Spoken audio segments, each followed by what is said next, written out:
Hello and welcome to a special edition of 3-Minute Reviews, 9-Minute Reviews. 9-Minute Reviews are reserved for trilogies or series of movies that I think warrant more time on the show, and perhaps no trilogy is more well known or well liked or well respected than the Star Wars original trilogy. I'm going to be going through the trilogy as a whole in this review. You'll see images of all three, but don't think that I'm going to divide it into three 3-minute reviews. It's one 9-minute review, just to make that clear. So, the history of it. The original Star Wars trilogy, the first Star Wars movie, was first released in 1977, and then a movie was released once every 3 years after that for 2 more movies. So 1977, 1980, and 1983 are the 3 years that we got Star Wars films. The first Star Wars made a huge sum of money at the box office. They had great commercial success, great critical success. It was all around a great movie.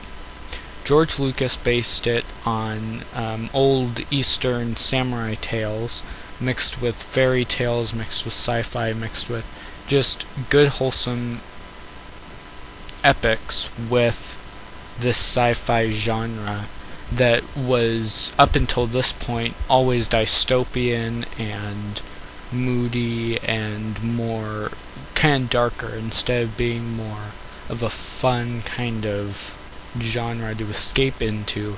It was more of an, oh, I hope that doesn't happen to us kind of genre. At least in movies. There were plenty of books that were kind of following the trend that Star Wars would start for movies in 1977, but not many. Most of the well-known sci-fi in general was dystopian, such as Foundation, etc. So,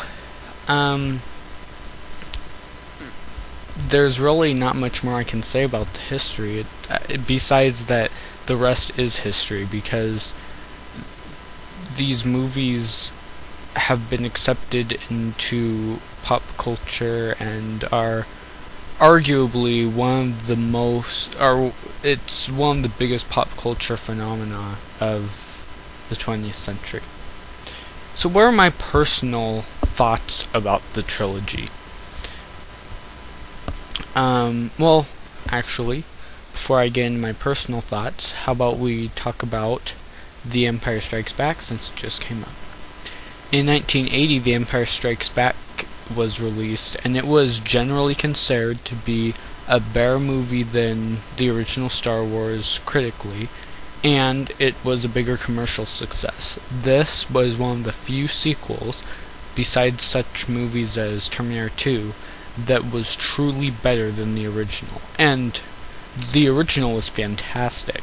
So for The Empire Strikes Back to be twice as fantastic is just amazing. The movie had everything that you could possibly want it from a Star Wars movie, and I still consider it the best of them, as many do.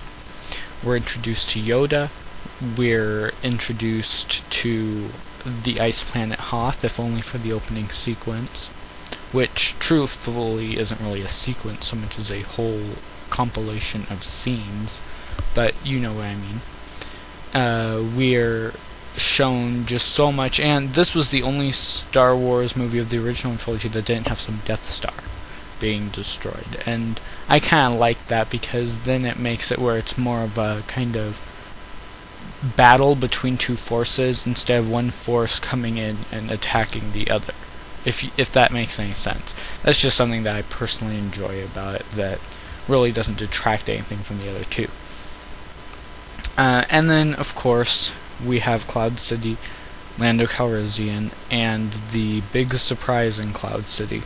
Now, it's probably, if you're on the internet watching reviews of Star Wars movies, then you're most likely a semi-Star Wars fan, but for those of you who haven't heard this little tidbit, here it is.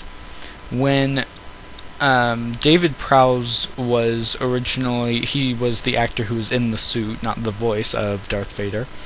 When he was in the suit for the Bespin big reveal scene where he tells Luke that he's his father, the scene was kept very close to the chest by Lucas and his production team.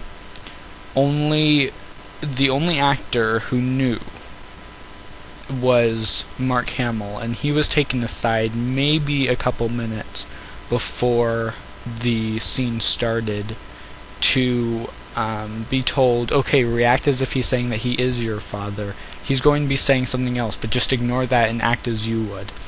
And David Prowse was under the impression that it was, he killed your father, not I am your father, blah blah blah blah blah. And James Earl Jones was told, and he's like, well, you're joking. And no, that's how that scene was made. It was so under wraps so as to prevent spoilers. And then we came to Return of the Jedi, and it was a commercial flop compared to the other Star Wars movies. It was still a huge commercial hit, and it was a critical flop, as in it was just a meh movie. It was a little bit above average, which for a Star Wars movie is a flop, purely because most of the charm of the first two is kind of lost in this one. The Ewoks made it where it's probably the fan least favorite of the original trilogy. And there were just a lot of things that were more ridiculous than really fun about it. But I still consider it it's a very good movie in general, in my opinion. And it's still a fine Star Wars movie, especially when we are talking about the prequel trilogy, which will come next week.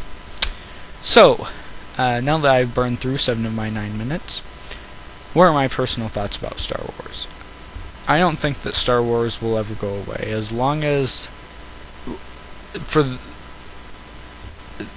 Star Wars made the same kind of impact as the Beatles did to music, this did to movies. It was something that unified the most pretentious critics and the simplest action movie fan to come and enjoy the same 3 movies. And where the prequel trilogy came and went and arguably has already gone, the original trilogy, I think, will stay in our pop culture for decades to come, generations to come, as long as we show it to our children, their children show it to their children, on. It'll last for a long, long time, because they're just great stories that have been being told since the dawn of time.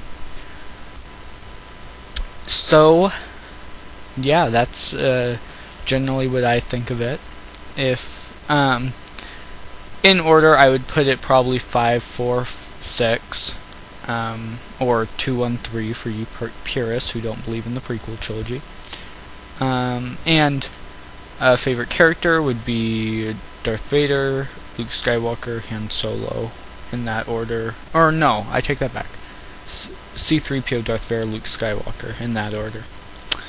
So, tune in next week, next Tuesday, for my review of the Star Wars prequel trilogy, starring Hayden Christensen and others. Catch you then.